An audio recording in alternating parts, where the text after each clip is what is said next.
Welcome to another edition of Banter. I'm old. And I'm bald.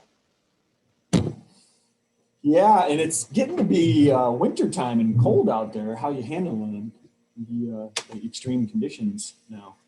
Well, it's ashy out there. I've forgotten to put lotion on about half the days this past week. It's been a nightmare. I can't say that anyone else has noticed, but I look in the mirror or something and I'm just like, oh my God. And then, got to put lotion on immediately. This is a legitimate question. Then, do you actually lotion your head? Yeah. Like just regular body lotion? Yeah, my head is one of the driest parts of my body for sure. I always lotion my head. But here's a question.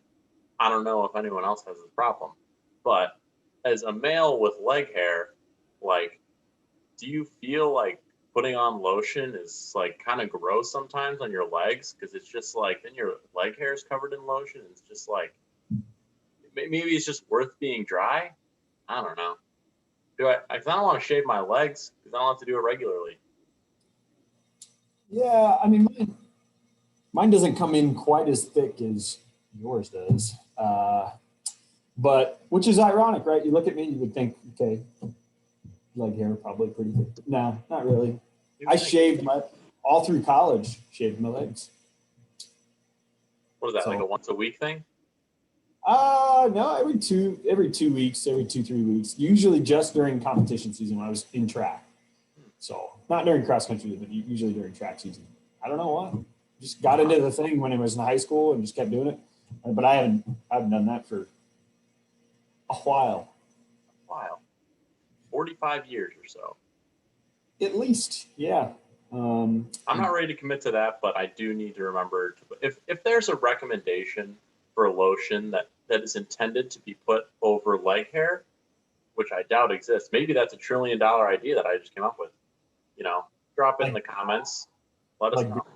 Like beard balm, except for your legs, and that kind of thing. Yeah, like balm. Well, we could have two moving on segments. This could be the first one. Okay.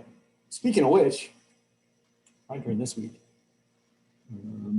And as you say, you might be building off our previous rant. Yeah, so I'm gonna go ahead and get started. That's okay with you. All right, I'm ready to rock. Go for it. So last week, your talk was on light bulbs and how you have to change them out, and package them, and all, buy them in these random, number of bulbs and things like that, and it gets annoying to have to replace them all the time. On that same wavelength, given that it is the holiday season, Christmas lights get me on that like no other. I'll give you a very recent example. So because my family didn't get together over the Thanksgiving holiday, and I have a 5-year-old daughter who I want to make sure that she has a great experience over the holidays.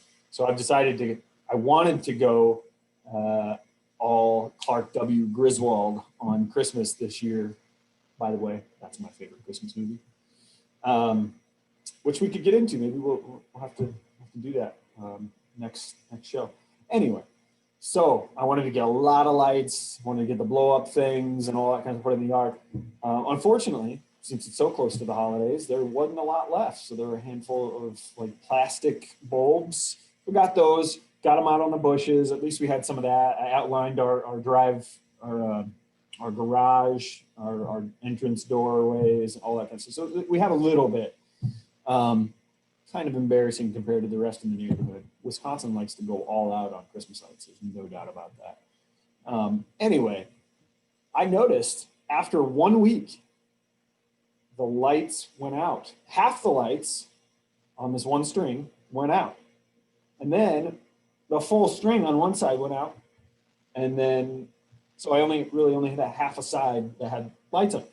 And so I took it inside, took the bulb out, back in, put the bulb out, put it back in, because that's probably, I guess that's my rant. That's the most annoying part about Christmas lights, at least the old Christmas lights, is that one bulb goes out and you're screwed. Your lights are over, right? You can't figure out which bulb it is. right? Who invented these things? You can't figure out which bulb it is that's causing the problem within the chain, right? And so I just wanted to have a great Christmas experience for my daughter. So because we had an issue with that, I'm gonna get a whole bunch of new ones after Christmas and when they go on sale. Get a whole bunch of blow up stuff, and that way next year it can hit it off right. But we did try to help out with that issue a little bit. We went to Racine, just up the road, went to the zoo, they had zoo lights. And since it's a COVID area, you couldn't walk, you have to drive through, so that was a great experience. But my rant is also around bulbs and how you have to replace them. And in a situation where they're put together in a chain to fit and work together and they don't, replacing that one tiny light bulb that you cannot actually find anywhere other than the original packaging that it came in, that is frustrating. So whoever's out there, find a new way, find a better way for Christmas lights. So you went Clark Griswold and you expected to be uneventful. True. Okay. Moving on. It's a great little back and forth we have going there. We're on a theme. We are. I like that we're able to feed each other's rants, which is basically what this show is about. We'll just stick to electricity-based rants for the next month or so, and then we'll move on to maybe plumbing rants. We kind of did, right? Because we did the internet. Yeah, right. Interesting. Maybe this is a podcast for electricians. Electricians, we like to hit every topic, right? So electricians, plumbers, people that don't like grocery stores, the whole thing. A podcast for people. I like to think of our podcast as kind of like Seinfeld, a show about nothing. It's kind of about everything, but in reality, it's about nothing. So, we can meet everybody's needs and nobody's needs at the same time. At least in Seinfeld, they wrote the episodes before they shot them. So we're more nothing than Seinfeld. Yeah, well, it makes it feel more organic, right? Well, you got to let the talent do their work, We like to improv. Mm-hmm. Or I'm not going to be tied down by some label. Like if Spotify tries to sign us or something, and there's going to be all this structure, and then our creativity is just going to drop. You're very right. I will tell you, you didn't change your name this week. Ooh, ho. Look at that. Look, see, if this was scripted, we'd have had that figured out by this point. So up to this point, all of our conversations have been built around things that were very, very random and unique that we didn't have a lot of knowledge or necessarily experience on, because we are experts in exactly nothing at all. But this particular subject that we're going to dive into a little bit, track and field, we have a little bit of experience. Because for me, that's my job, what I do, which is why I'm sitting in my office. And today's shirt is actually my polo for my head coaching gig.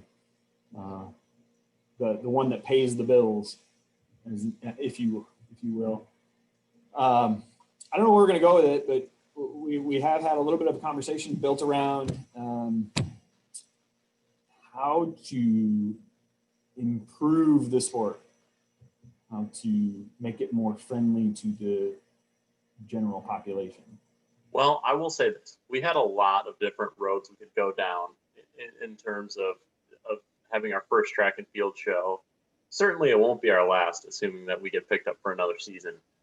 That being said, all of the topics that we were like, it would be cool to talk about this, that didn't happen. And then we just started arguing about some minutia of field events more than big picture field event things. It's true. It's true. So we'll see where this ends up. I think where I'd like to go with it just a little bit in terms of the United States. I think we kind of push it in terms of track and field in the United States. So worldwide, we know the perspective, but within within the U.S., we have sort of those big time sports that have been showcased really well, right? Football, basketball, great sports. I enjoy watching all of them. You know, soccer's picked up just a little bit, but baseball's always been big in the U.S. And track and field oftentimes has taken kind of a backseat to some of those sports in the past. And so having the discussion of how do we improve those ratings, how do we jolt that up? And so I think we should just talk about the format for those that aren't track and field enthusiasts that watch our show. Brief synopsis. Track and field covers a wide range of event areas. Typically, the standard track meet will take anywhere from 4 hours to 10 or 12 hours, and sometimes is multiple days. That's pretty basic, right? For example, Olympic track and field spans what, 8 days? Last Olympics was like 8 days of track and field. I think that's right. Yeah. Well, and I think that's where, and I love the sport. I love it for its holistic approach. I love the fact that it's so simple. We make it very complicated, but it is very simple. It's how fast can you run? How fast can you run for given distances? How far can you throw something? How high can you jump? How far can you jump? Right? And one of the events, you have to do kind of all of those things within the heptathlon and the decathlon. And so we have this simplified concept, but we have so many event areas covered within that simplified concept that you almost lose the attention span. You lose the attention of your audience. Even folks that are engaged in the event, track and field enthusiasts, still will kind of lose focus in on the events. So I just want to come out with my first broad thought on that, right? So a lot of times in track and field, we just talk about growing viewership and creating fans of the sport, right? We want the more people to watch it on TV, and through that, the sport grows and there's more talent and there's more funding and things along those lines. That being said, I think there's two approaches. You can either make the viewing excellent for the track and field fans, or you can make the viewing excellent for people who know nothing about track and field. So an example of that is kind of what like the NFL and NBA have done over recent years with like rules that favor the offense, right? So if you are a huge fan of NFL football 40 years ago, then you're probably really frustrated with the rule changes that are happening right now that favor quarterbacks and offenses and things like that. So it's all about scoring and mass appeal. So if you're a purist who likes the game from 40 years ago, that's going to frustrate you, but you're still going to watch, right? So track and field's kind of doing the same thing where they're trying to appeal to massive audiences, it seems like, by picking and choosing kind of highlights during TV broadcasts, which has the effect of frustrating a lot of track and field fans who understand the nuance of the sport and want to watch full coverage of certain events. So I think it's failing in both respects because it's not seeing the growth on the one hand of like the layperson, and it's also just making the experience worse for the people who actually want to get in a deep dive of the events. I think that's a good point. So I think what you brought up in terms of only catching small snippets of the action, or I think that's probably one of the more frustrating things in terms of television coverage that we see a lot, right? Is you'll have the 100-meter dash, which is pretty premier event. It's short, within 10 seconds, fastest man or woman alive, and they spend 5 minutes walking by each participant, and they get to kind of do their little showboaty thing or whatever it is. Then they get in the starting blocks, and then sometimes there's a false start, but they'll stay with the action the entire time within that 5 minutes for 10 seconds of action. But in a long distance event, even the mile, we'll say just the mile, they'll cut away for a lap or a lap and a half. And check out a different event or tell a story, right? Sometimes they'll do that where they'll tell a kind of a unique story that's going on in the sport, which I think is great. I think that's important to draw people in. And I think those stories are fantastic behind people. Like, how did they get to the line? How did they get to that point? But I think if it takes away from the action as a whole, that's doing a disservice to those particular, right? And so the timeline, we're talking about doing 5 minutes where you're looking at every little piece of the 100 for 10 seconds of the action, but a mile or a 1,500 meters takes less than 5 minutes. And so you can see the whole action of this without all the fluff before and after in the same amount of time.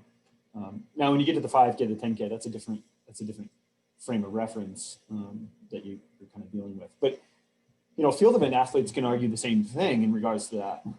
Like usually when you're watching a track and field meet in the long jump, you might see 6 jumps of the nearly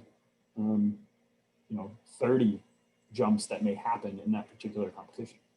And so I think you kind of do a disservice. You might have missed some big jumps. You might have missed some dramatic fouls or whatever it happens to be. And missing out on that action is what the purist really want to be able to see. But the layperson wants to see the best marks. They want to see who was first, second, or third. And usually just who's first, because that's, those are the people that's most important. Nobody remembers second place. I think that, we look at our sport as like, it's different than other sports. In a lot of ways it is. But I think that we stick to too much when it comes to like, oh, we can't run a TV broadcast the way they do this broadcast. We're too different, Whereas like in what other sport is like a 5-minute clip of action, 4-minute clip of action cut away from, it's not like we were treating it like it's different, but we like, if there's already a formula that works, keep your eyes on the action, stick to the most action-packed parts of the sport, then why are we cutting away from action to see other things? It's like fragmented and no one can really like, I feel like for a layperson, and I'm obviously speaking from perspective that we don't really have at this point, but if you're watching something and you're getting locked into the action, how motivated are you going to be to keep watching that, to keep cutting away from the part you're interested in, Oh, lights went out. There it is. Doing the show in the office here. It's live. We're live. It's live. We had this conversation about ways to get around that, right? How can we get to the point where we don't have to cut away from action, but we can still meet the layperson in the middle a little bit? I think, especially nowadays with options like what we see right here, right? We have 2 screens. Could we do something similar to that within track and field? Could we do multiple screens? Could you do 4 screens? Maybe there's 4 events going on at the same time. And so for the purist, and you can click and choose which one of those you want to watch most of them. It would be like a picture in a picture, right? Or, okay, so here's an example. When we lived in Colorado, we had DirecTV and we had the NFL ticket. Are you familiar with NFL ticket? I didn't realize you were a billionaire. My apologies. We got a good deal. We had it for a year. Got rid of it. But we had it. So we had the NFL ticket. And when you have that, you can choose, I don't remember what it's called, but it's called like mix. And you can watch up to like 12 games at the same time. And whatever game you have highlighted within there will give you the sound. So like you could be watching and you'll be like, oh, it looks like there's something cool going on up here. So I'm going to shift up. And you'll shift up so you can make it bigger, or you can just go and listen to that particular action of that one.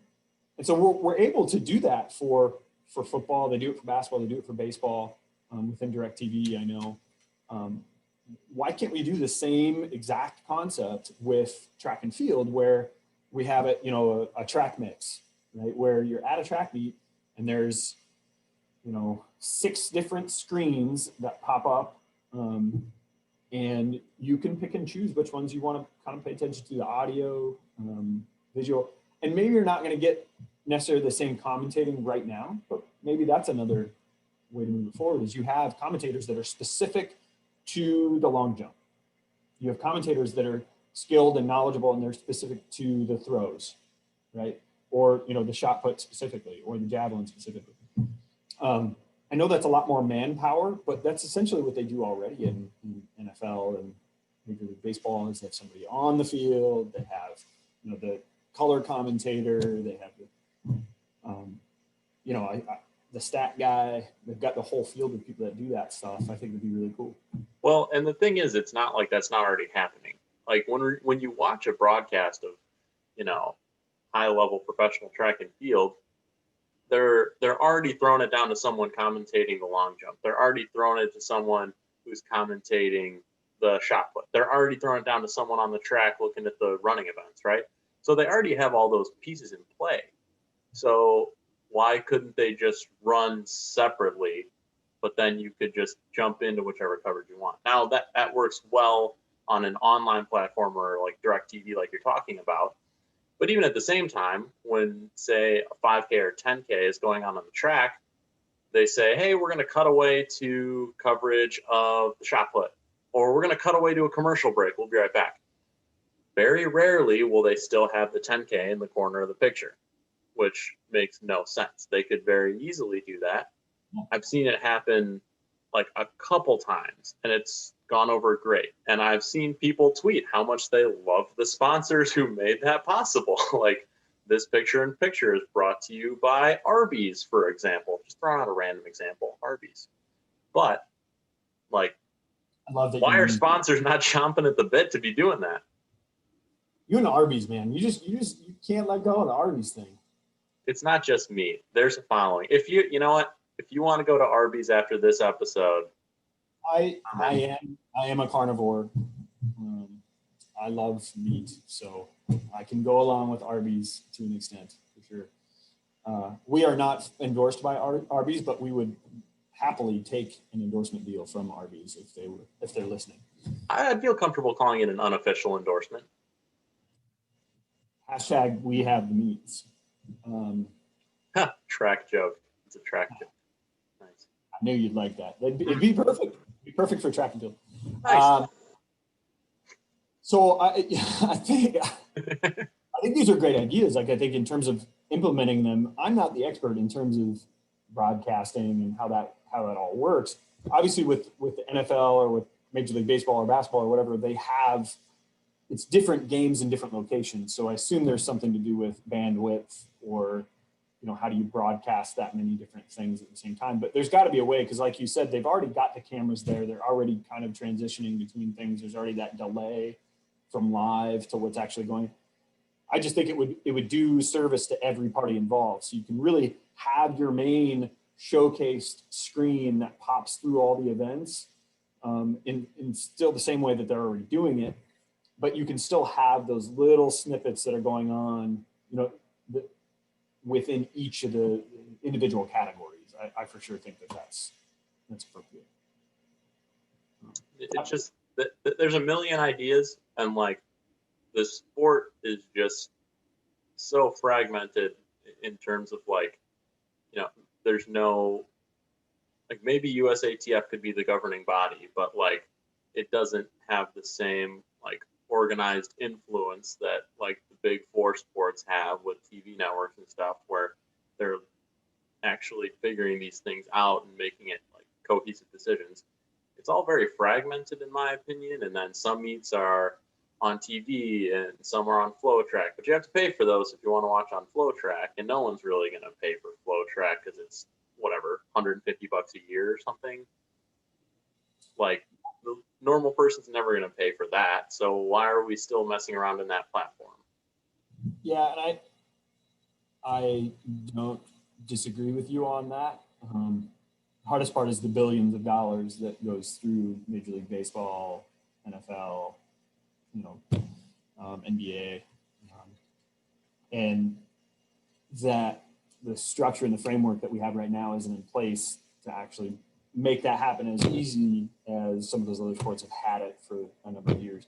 We didn't jump on that, which is kind of unfortunate. We didn't jump on that hook, that bandwagon that those other sports were doing, 60 years ago, 70 years ago, when kind of TV started to come into play, and radio started coming to play, all that. Nobody ever talks about like, oh, I heard Jesse Owens on the radio ran a race, and they talk. You don't hear anybody actually ever talk about that, but they'll tell you like, oh, I listened to the Bears, or I listened to the Packers, or whatever it is.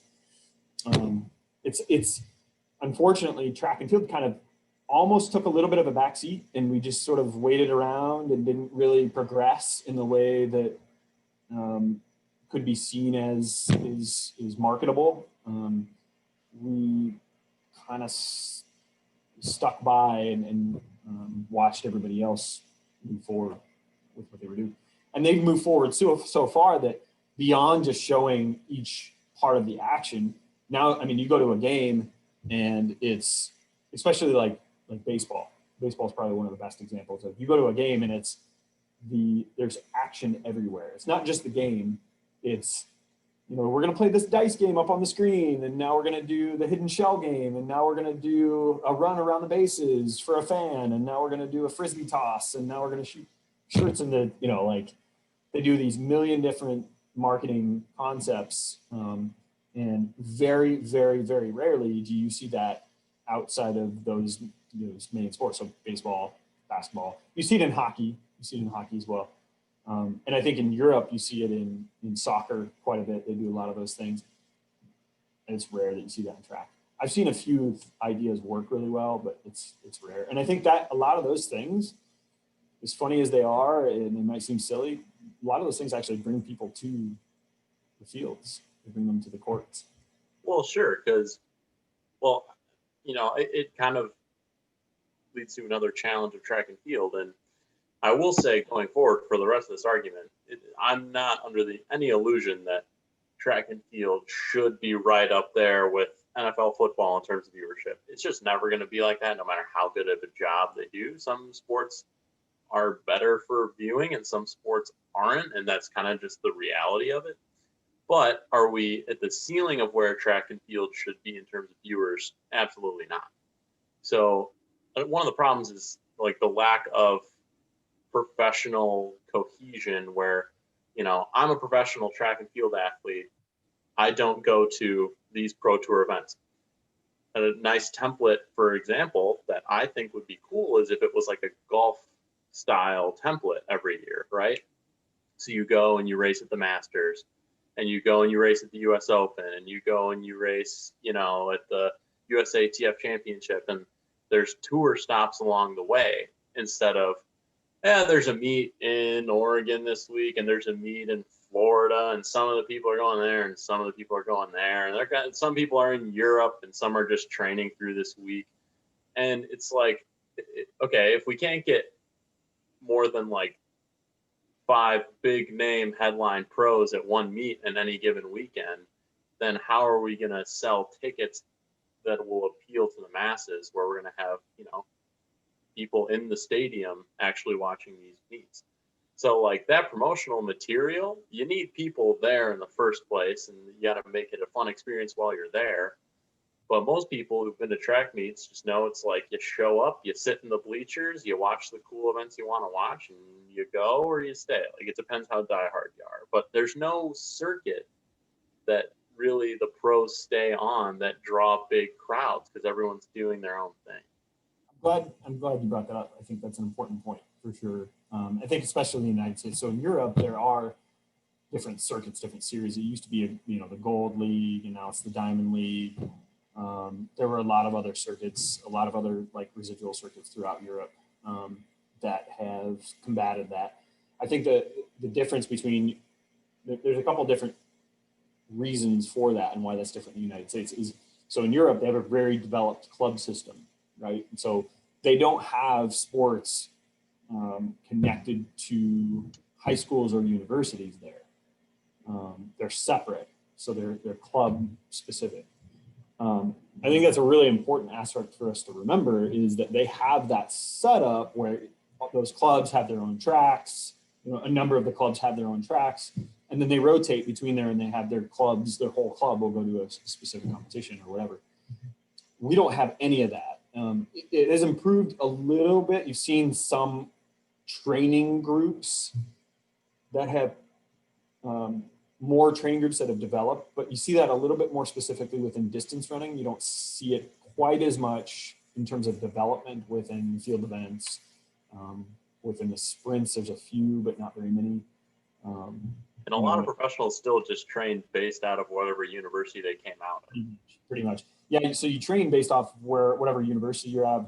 A lot of times they're coached by college coaches, because there's really only a handful of what you would call true professional coaches out there. The Altus group has a handful of those folks that coach some internationals, as well as some top Olympic hopefuls in the United States. And then there's a few select groups throughout the country. In California, there's some. I think there's one down in Florida, and that kind of thing. But there's no. Each of the athletes comes from different areas, and they're sponsored by different sponsors, and there's not really a connection to that as a club. It's just, I get coached and I'm in this group. You have a few that are really close, like the Bowerman Track Club and the Brooks Beasts, and some of those they're affiliated, the Tin Man Elite, they're affiliated from a shoe company. They have the same coach, that kind of thing. But they don't always go to the same place to compete. Like sometimes you have like these. Rarely they will. I would say rarely they do. They'll send because depending on the event group, they'll be like, oh, there'll be a good 10K here this weekend. We'll send a couple of our 10K guys who are already there. We'll save someone else. We'll send our 800 guys somewhere else. Yeah, and I think part of that is, I think to your point, there's just lack of opportunities for that, right? So years ago, it kind of goes in waves, it seems like. So, when I was in high school and early parts of college, there were in Indiana, the Indiana Invaders was a club and a group. I think they still exist, but they're not quite as active. And they would have high performance series, so high performance track meets every week, from basically May through the end of the summer. Other states will have a little bit of that going on. Portland does that. They do the Portland Track Festival. They have like 4 or 5 different races at Portland. Eugene used to have a few of those. But it's pretty sporadic. There just aren't a lot of options in regards to that. That's changing this year, from my understanding. It looks like there's going to be a series now. A bunch of race directors. There's Music City Distance Carnival. That's now going to be more of a meet. It sounds like a full meet. And then Portland Track Festival. And then the people that do some meets in California. And Drake as well, the people that do the Drake relays, they came together to create a circuit. So more of a pro circuit. I think it's going to be like 6 meets or something like that. I'm not sure the full format. That's a start. And yeah, I think that obviously the Diamond League format, it draws massive crowds in Europe. So like the amount of like interest in like track and field in the United States might not be on the same level percentage wise, but in terms of sheer numbers in large American cities, it's not outlandish to say we could fill a stadium if there was a circuit of that level. Now, is it going to rival with the Diamond League right away? No. There's one Diamond League stop typically that goes at the Prefontaine Classic in Eugene. But outside of that, because they got rid of the New York stop, I believe, a few years ago. And, outside of that, why couldn't we have a circuit where, people are running? Obviously the big roadblock is money. Like, it has to be worth it for athletes to travel to the circuit. But it wouldn't rival the Diamond League right away by any means. But if you were able to create a circuit like you're talking about, that they're doing like 6 meets across the country over the course of the summer, and then competing for like cumulative points, and then there's a league champion at the end, it might kind of come off as, maybe Diamond League is like the major leagues, and this is kind of like a minor league kind of event, like a AAA kind of event in comparison. That being said, it's not like there wouldn't be high level performances at those meets if you could get every person who couldn't get into a Diamond League meet to compete in them, because that leaves a lot of people who are still chomping at the bit for Olympic standards. Yeah. I don't disagree with you. I think you're, you have a fairly good point there. I think one of the things that has started to kickstart this particular series that they're going to be pushing forward is the fact that we are in COVID right now still throughout the world, and people are a little bit more hesitant to want to travel over to Europe to particularly compete in these events, and they want some home things where we don't have to travel quite as far to be able to get these competitions in. And so that's probably one of the positives from within our sport that we can see, is that there's starting to be some of these developments move forward, and I think it's great. Now seeing, hopefully it'll get things going so more people are willing to put on those events. I think the other aspect that our sport ends up drawing towards is that most other sports, well, basketball is probably the exception, is like nobody's going to go out and play football other than maybe like a little tag or flag football or whatever, that kind of stuff. But you can do the full aspect of the sport like really anybody can within track and field. Like you can sprint, like you can heave objects, you can jump over things or jump far, and I think that having a few of those particular events available to an open population within a meet is something similar to what they do for like major marathons, right, as an example.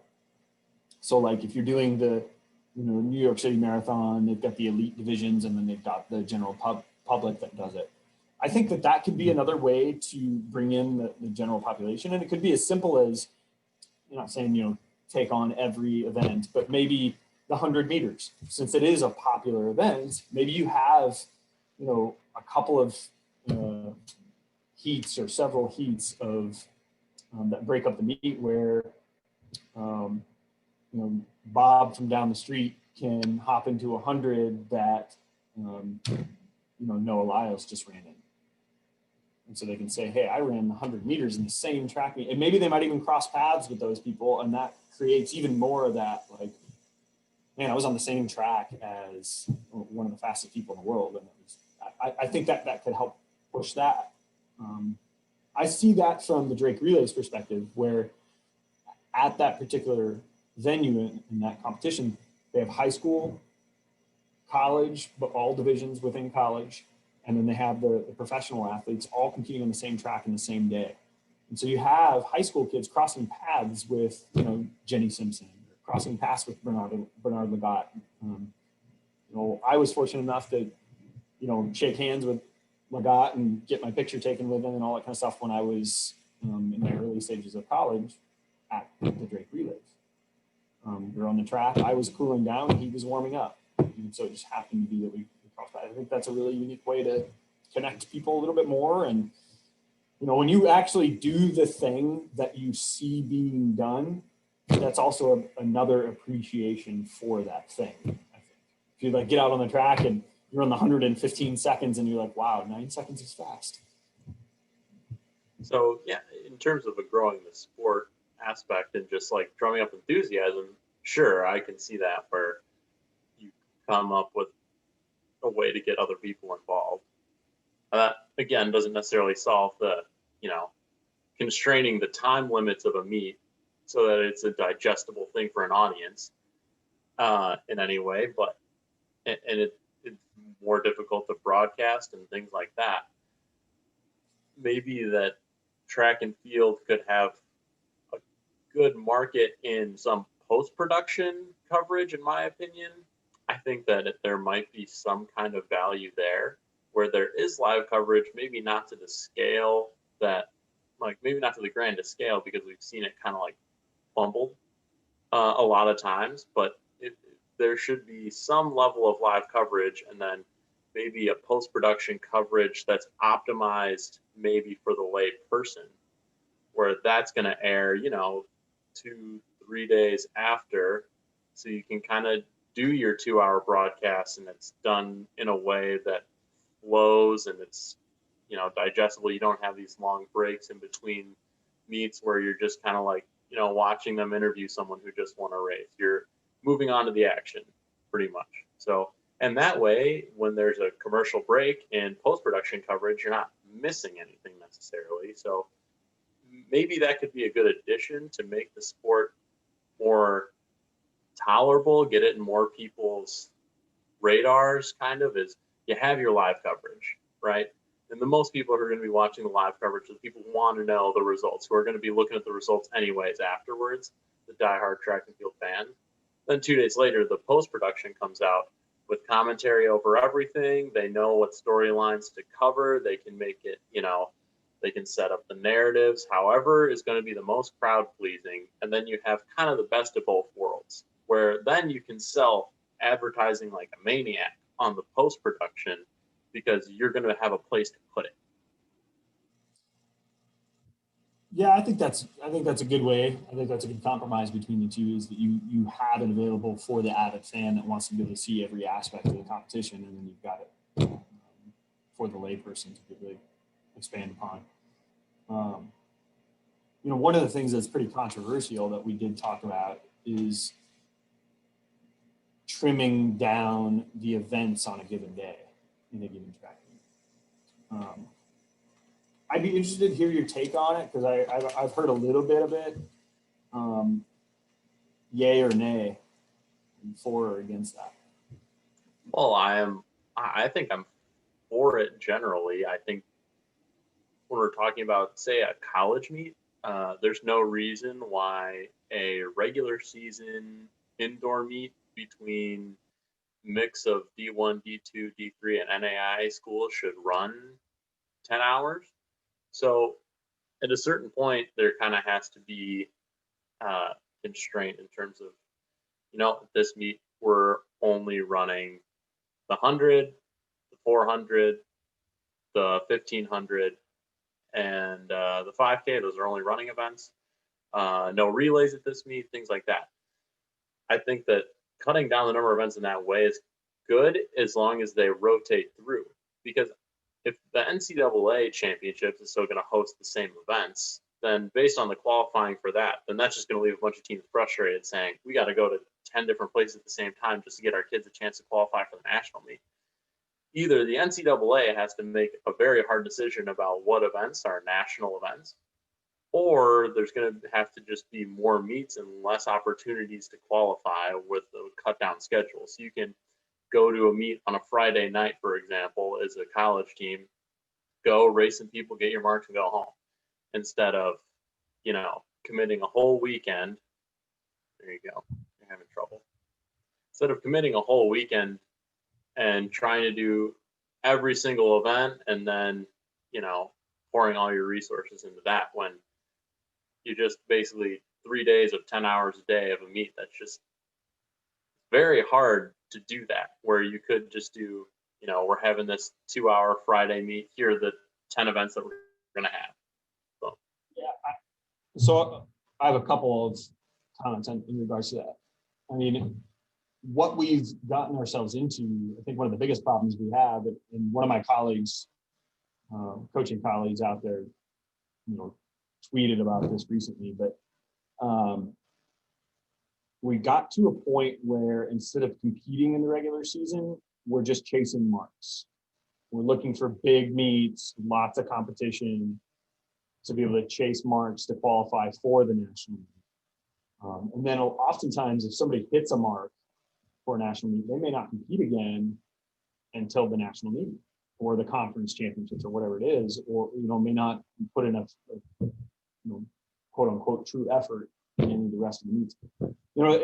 I think within distance running, that's pretty prominent, where people will run a cross country season, try to maintain their taper or their peak for a couple more weeks, get into a December track meet, hit a big mark, and then they can rest for a while, not compete again until February, middle of February. But we've gotten to the point where we're trying to seek out. That's kind of our own arms race, right? So we talk about the arms race within Power 5 track and field, where I need to build this new fancy locker room. I need to build this new stadium. I need to build all these bowling alley in my football stadium. So they created their arms race in that sense, but we created our own arms race in terms of we're only going to go to a 300-meter track. We're only going to go to a banked track. We're not going to go to a flat 200 anymore. It used to be all flat 200s, and there were maybe 2 to 3 300-meter tracks and 2 to 3 bank tracks. Now everybody that builds a new track, it's 300 meters or it's bank. Those are your options. Because we got into this arms race of chasing times, and so the bigger radius that you have, or the bigger advantage that you have, the more teams you're going to be able to bring in, and the more money you're going to be able to make, right?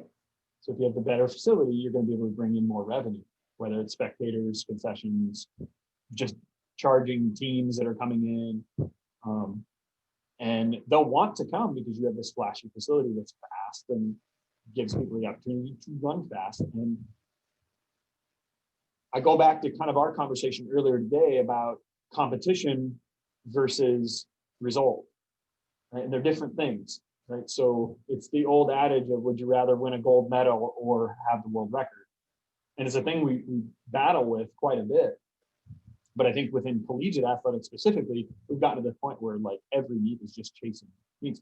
Like everybody wants to go to Mount Sac in the outdoor season, because that's where a lot of the times come from, especially in distance running. Like everybody wants to go down south, go down to Florida and sprint, or go down to Texas and sprint, because that's where the marks are going to come from. The weather is better, whatever it happens to be.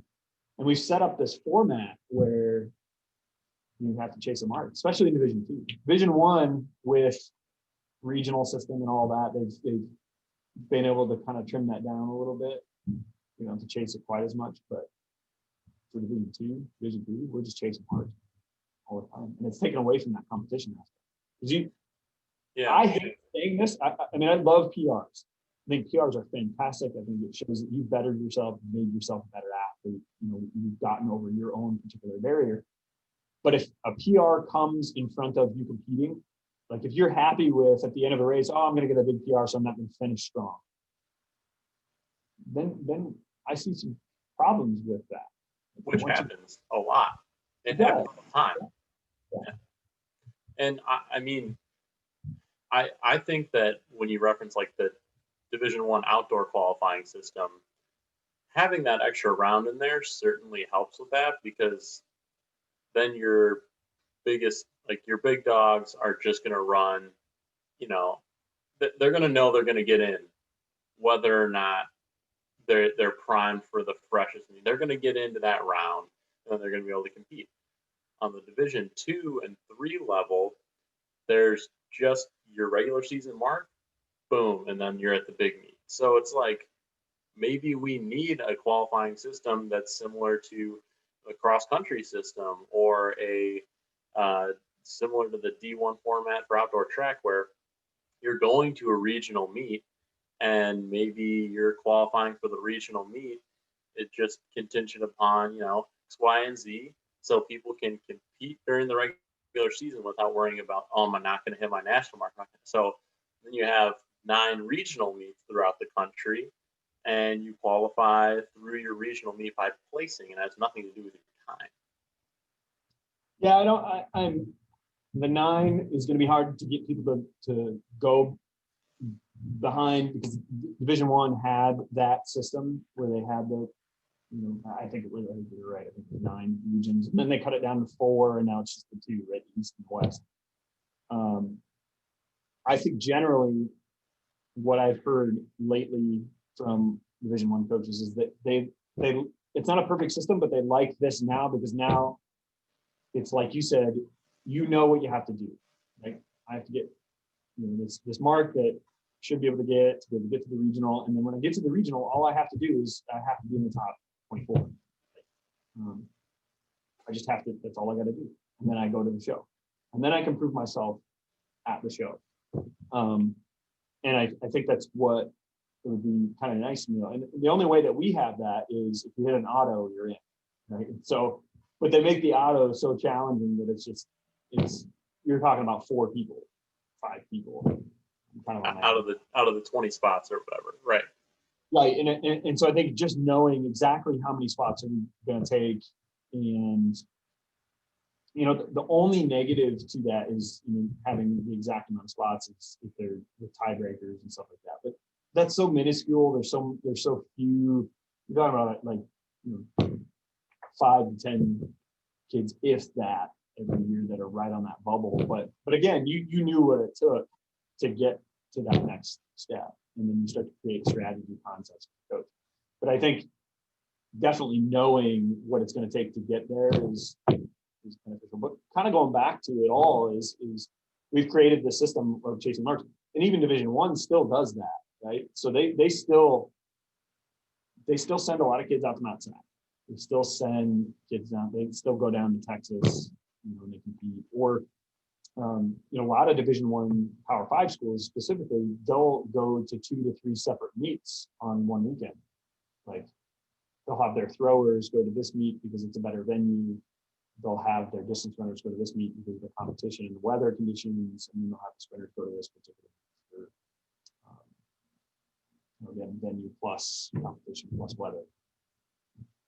So I think what's evident to me based on our conversation so far is how many things need to be addressed in the sport, like how many issues just need to happen, and how you can put out one fire, but then that starts another one here. So we're just kind of like playing whack-a-mole kind of with the problems that we see in track and field. And like at a certain point, I think the sport is going to have to go through some kind of revolution, for lack of a better word, where like, look, either we're this big cohesive sport or we're 3 separate sports, because at a certain point, if there's a meet that's just throws, there's a meet that's just sprints, there's a meet that's just distance, that's already happening, but we're still calling it the same sport.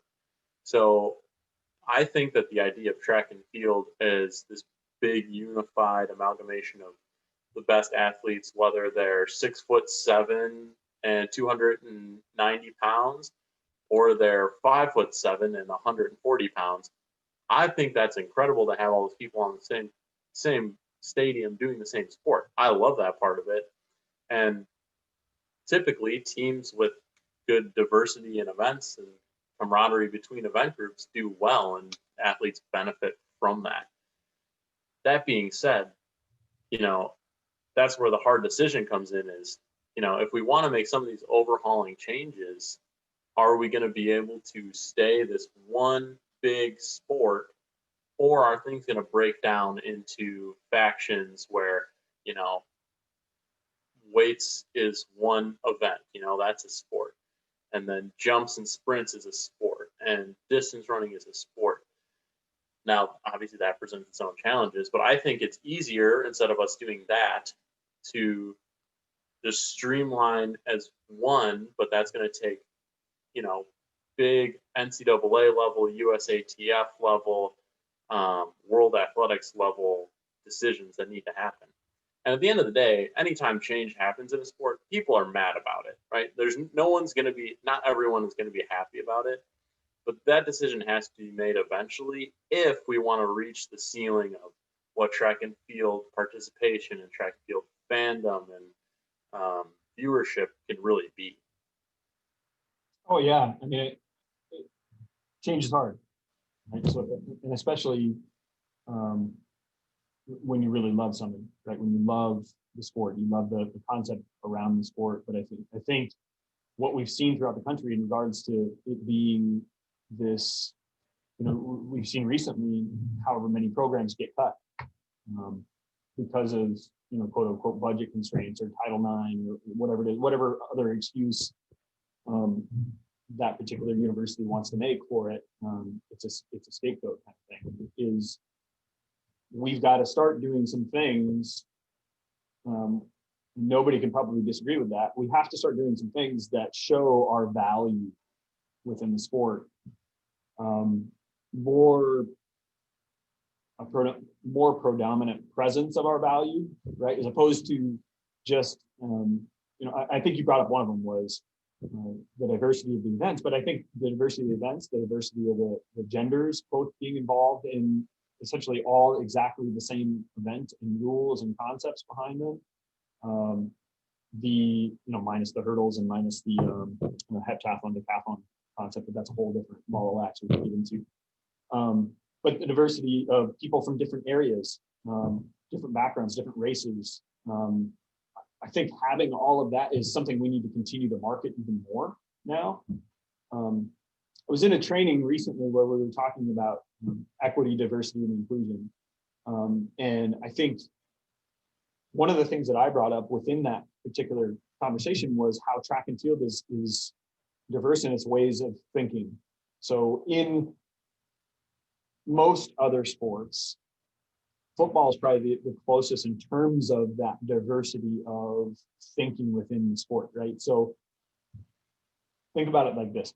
Sprinters are often thought of by other groups as being lazy. We know they're not lazy. We know how hard they work. We're coaches. We know that aspect. Sprinters see distance runners oftentimes as crazy, right? Okay, why would you run that much? Why would you do that much? Or the unathletic folks, right? The distance runners is the unathletic folks. You know, a lot of people see throwers as these big, massive people that are goofy and eat all the time, right? It's not true. They're powerful, they're explosive, they work just as hard as any of the other groups. Pole vaulters, they think definitely are crazy. Why would you want to fling yourself upside down with a fiberglass pole? So I think each of those have their nuances that they bring to each other, and you get to see those differences. And especially when you bring all those people together that are all from different backgrounds, different races, different genders, practicing at the same time, the same venue. I think that's great for sport as a whole. Could you imagine if the men's and women's basketball teams practice at the same time? Like literally did the same drills together.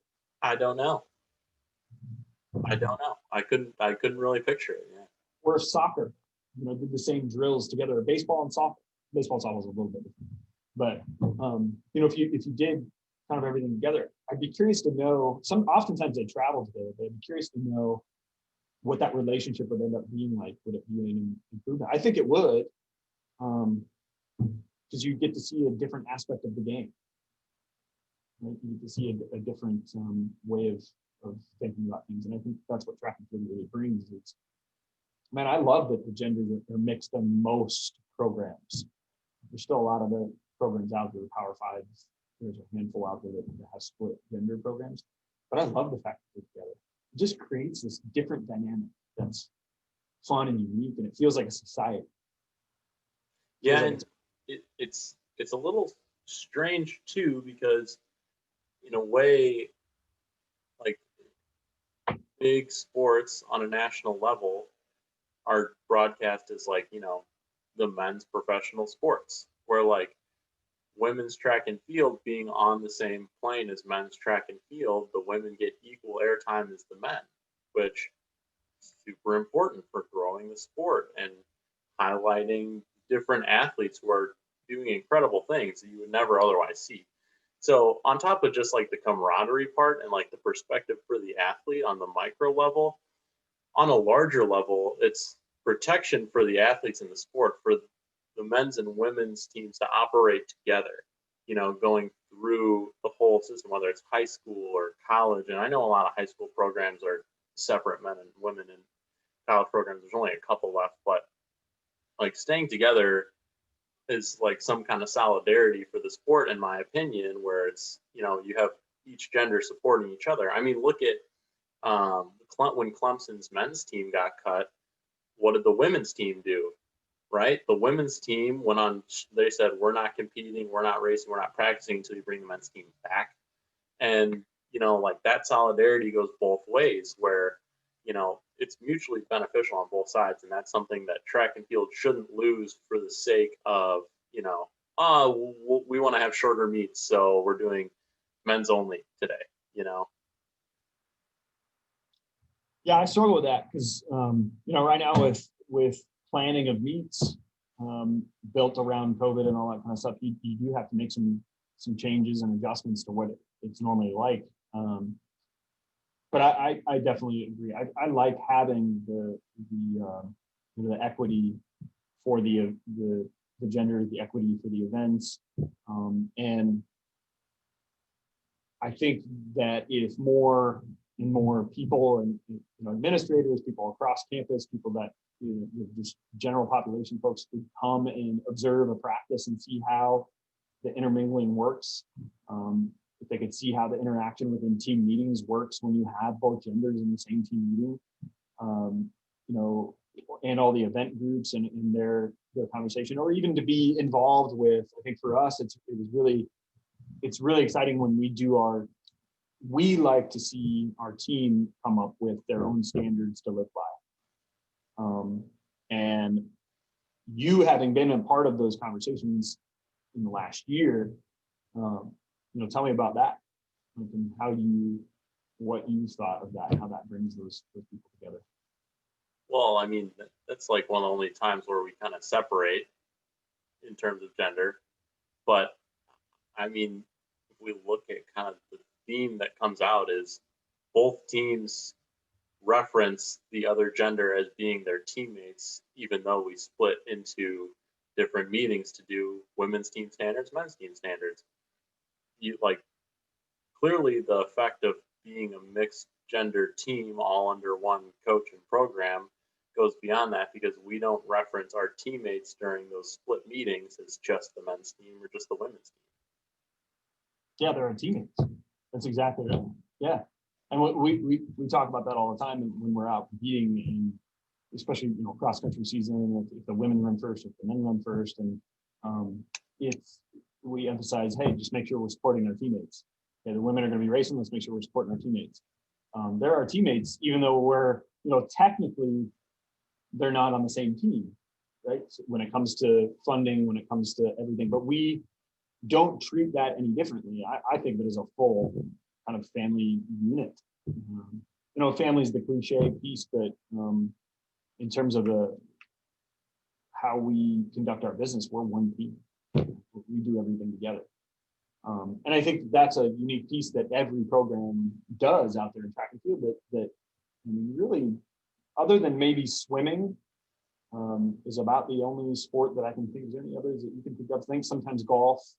I don't know the specifics of gymnastics. I would imagine there's some similarity about the events that cross over there.